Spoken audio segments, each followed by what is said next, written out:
The reviews are in for the remake of the 1990s science fiction horror film Flatliners, and so far the consensus is that the film is dead on arrival.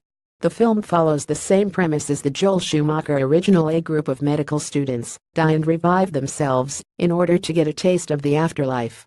The only thing the remake seems to offer is an updated cast and visuals, but neither are enough to justify the remake, which Variety says only demonstrates basic competence and is deadly dull. Currently, Flatliners has not received any positive reviews and sits at a 0% on website Rotten Tomatoes. Here's what the critics are saying. Variety's Andrew Barker about as inessential as reboots get. Flatliners finds a replacement cast of equally overqualified actors and beefs up its depictions of the afterlife with some updated visual effects, but otherwise offers no reason for reanimating this long-expired property.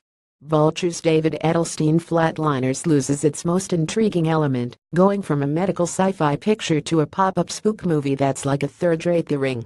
But no matter how skeptical you are, the premise of Flatliners is intriguing enough to draw you in. It's the movie's hard right turn into tidy, cornball, Sunday school moralism that leaves it unrevivably dead. The New York Times. Glenn Kenny. I imagine Columbia understood that it had something arguably worse than a dog on its hands.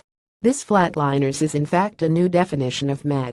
The Los Angeles Times. Noel Murray. The best that can be said about the Flatliners remake is that the new filmmaking team of writer Ben Ripley and director Neil Zardanoplev makes the original's members look like peerless masters of horror. IndieWire's David Ehrlich. Once upon a time, Hollywood used to cook their crap with at least a modicum of care. Now, its hit-and-run horror movies are just kind of insulting.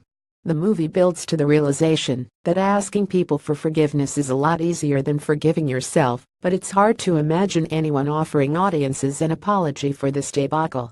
It's even harder to imagine those audiences accepting one. Heinz William Bibiani. The complex ideas that Flatliners introduced in the first half give way to a simplistic moral parable in the second half. The ensemble cast is game for anything and sells every scene to the best of their ability, which is to say, some better than others, but they're let down by a film that, like the original, cuts away the best parts of itself in order to satisfy an artificial need to be scary instead of smart.